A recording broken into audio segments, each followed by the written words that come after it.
ഇന്ന് തന്നെ ഡൗൺലോഡ് ചെയ്യൂ. കാണൂ നിങ്ങളുടെ ഫേവറേറ്റ് ഷോസ്.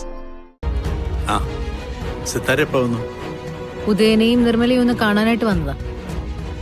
പറഞ്ഞിട്ട് കാര്യമില്ല. ഏതൊരു നല്ല കാര്യം നടക്കുമ്പോഴും എന്തെങ്കിലും ഒരു കുഴപ്പം അവരുടെ ഭാഗത്തുനിന്നുണ്ടാവും. ഷോക്കടിക്കുന്നത് അവര് തീരുമാനിച്ചിട്ടല്ലോ. പക്ഷേ ആ ഒരൊറ്റ ഷോക്ക് കൊണ്ട് എന്തെല്ലാം നഷ്ടങ്ങളാണ് നമുക്കുണ്ടായത്. കല്യാണ തീയതി നിശ്ചയിക്കുന്ന കാര്യത്തിൽ നിന്നും മനം പിന്മാറിയില്ലേ? ആളുകളുടെ മുന്നിൽ നാണക്കേടായി. ഉദയനും നിർമ്മലയും നമ്മുടെ കുടുംബാംഗങ്ങളല്ലേ മാണിക്കുഞ്ഞെ? അവരിങ്ങനെ ഒരു അവസ്ഥയിൽ കിടക്കുമ്പോ അത് നടത്താതിരുന്നത് നന്നായെന്ന് തന്നെയാ ഇപ്പോഴും എന്റെ അഭിപ്രായം. അല്ലേ നവീൻ? ഫാക്ടറി ഉദ്ഘാടന ദിവസം തന്നെ ഇങ്ങനൊരു കാര്യം സംഭവിച്ചതില് എനിക്കല്പം നിരാശയുണ്ട്. Leave it Naveen.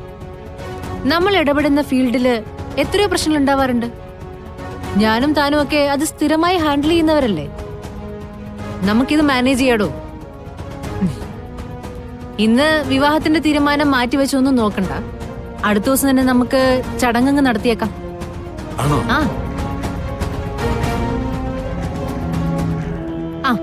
ഞാനിത് തറവാട്ടിൽ വന്ന് അമ്മയോട് പറയേണ്ട കാര്യമില്ലല്ലോ.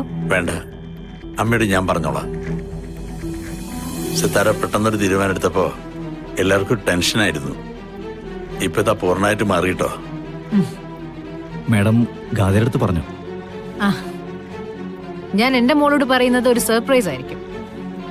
അപ്പൊ ഓക്കെ, ഇനി ഒരു കുഴപ്പവും കൂടാതെ നമുക്ക് കാര്യങ്ങളെല്ലാം മുന്നോട്ട് കൊണ്ടുപോകണം. എത്രയും പെട്ടെന്ന് വിവാഹവും നടത്തണം. ഞാൻ ഇറങ്ങട്ടെ നവീൻ. ശരി.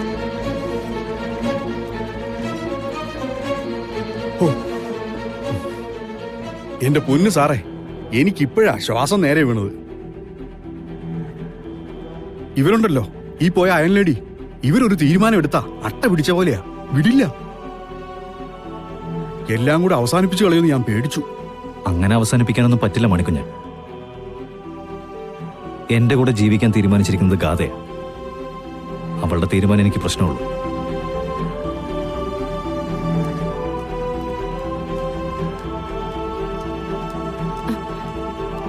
മാം,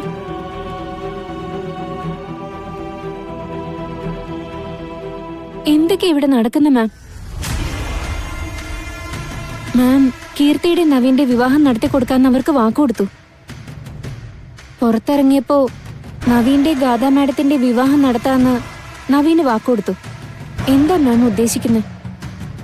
സിനി, ഗാഥയെ കൊല്ലാൻ നിർമ്മല തീരുമാനിച്ചു എന്നറിഞ്ഞ നിമിഷം അവളെയും അവളുടെ മകളെയും ഞാൻ കൊല്ലേണ്ടതാണ്.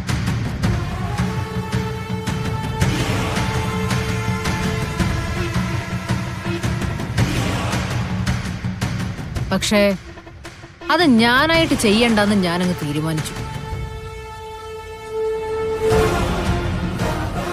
അല്ലാത്തൊരു മരണയോഗം കീർത്തിക്കുണ്ടെങ്കിൽ അതങ്ങ് നടത്തിക്കൊടുക്കുകയല്ലേ വേണ്ടത്. എനിക്കൊന്നും മനസ്സിലാവുന്നില്ല മാം. കീർത്തിയുടെ നവീന്റെ വിവാഹം നടത്തിക്കൊടുക്കാന്ന് ഞാൻ പറഞ്ഞത് സത്യമാണ്. നവീനും നവീന്റെ കുടുംബത്തിനും അതിശക്തമായ നാഗശാപമുണ്ട്. അതാ പൂജാരി വ്യക്തമായിട്ട് നമ്മളോട് പറഞ്ഞതല്ലേ, വിവാഹം കഴിച്ച് കളരിക്കൽ തറവാട്ടിലേക്ക് കയറി ചെല്ലുന്ന പെൺകുട്ടി ദിവസങ്ങൾക്കുള്ളിൽ കൊല്ലപ്പെടുമെന്ന്.